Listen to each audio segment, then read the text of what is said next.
Menor de idade precisa ter reserva de emergência?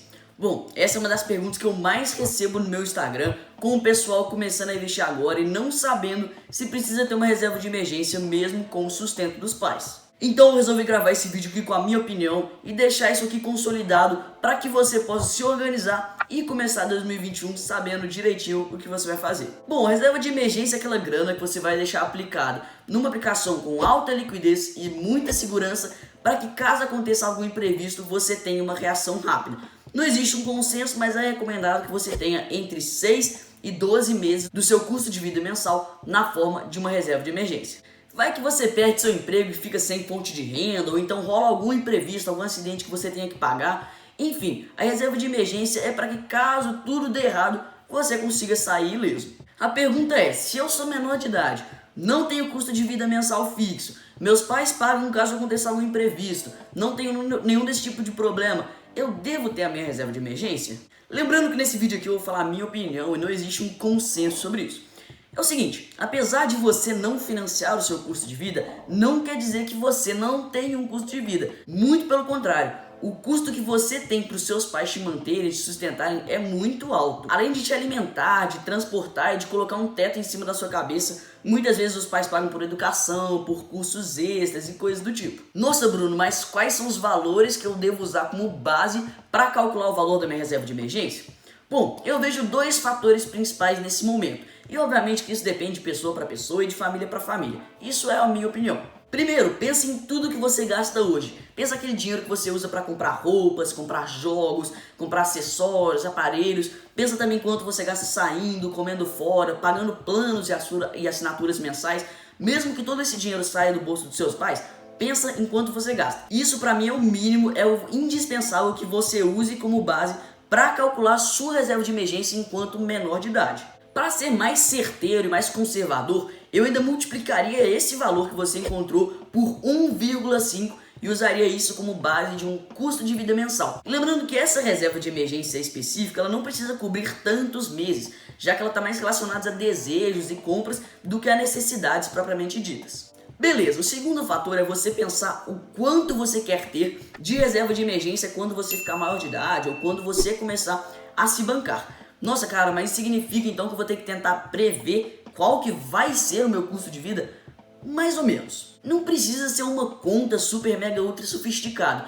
Você pode fazer estimativas com base na forma como você quer viver no futuro, usando alguns dados e até mesmo usando dados e informações da sua família. Você pode, por exemplo, conversar com seus pais e ver quanto que eles gastam de luz, quanto que eles gastam de água, quanto que gastam de supermercado todos os meses e pegar esse valor e dividir pelo número de pessoas que vive na sua casa. Por exemplo, se a sua família gasta R$300 por mês com energia e na sua casa vivem 3 pessoas, você pode colocar ali que você sozinho gasta aproximadamente R$100 de energia. Lembrando que esses cálculos eles não são precisos e eles são um pouco conservadores também, porque considerando que você fosse morar sozinho, dificilmente você consumiria essa quantidade mesmo de energia, essa quantidade de água, do que quer que seja. Outra forma de você tentar estimar quanto vai ser o seu custo de vida quando não for mais sustentado pelos pais é dando uma olhada no site custodevida.com.br.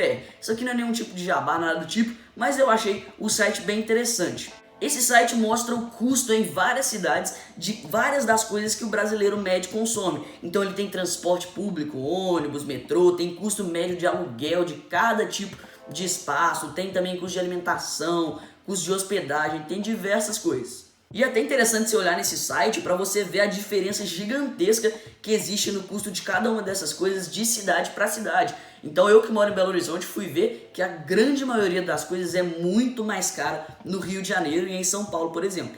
E lembrando que todos esses métodos de cálculo aqui que eu fui citando ao longo do vídeo são estimativas, você não vai chegar no valor certinho, possivelmente esse valor vai estar errado, mas eu tentei tornar esses cálculos mais conservadores possível. Com isso, eu acho essencial que você tenha a sua reserva de emergência enquanto menor de idade, com base naqueles custos que a gente tinha mencionado antes, que a gente mencionou primeiro, mas também esteja pensando em chegar aos 18 anos com a sua reserva já feita ou então quase pronta ali, para você conseguir ter aquela segurança mesmo quando você não for mais sustentado pelos seus pais. Então, se você não tem aquela primeira reserva, eu recomendo que você já monte ela.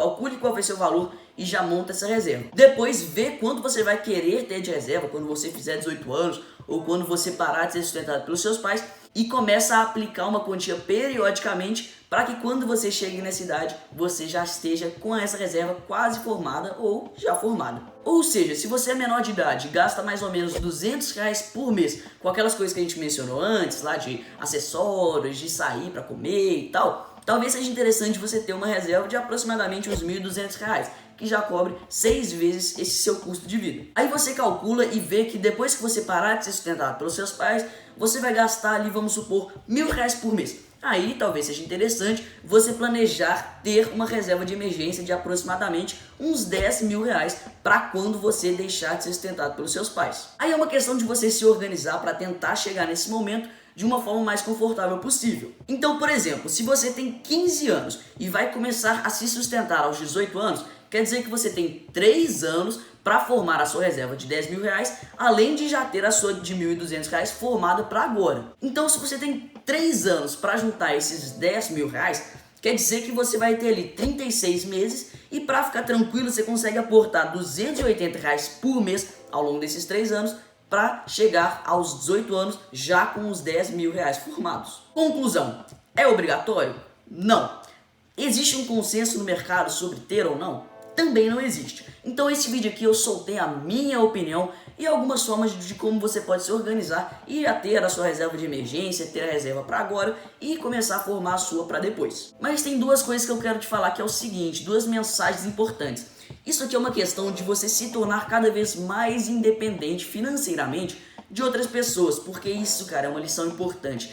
Você tem que evitar ao máximo depender de outras pessoas quando o assunto é dinheiro, quando o assunto é finanças.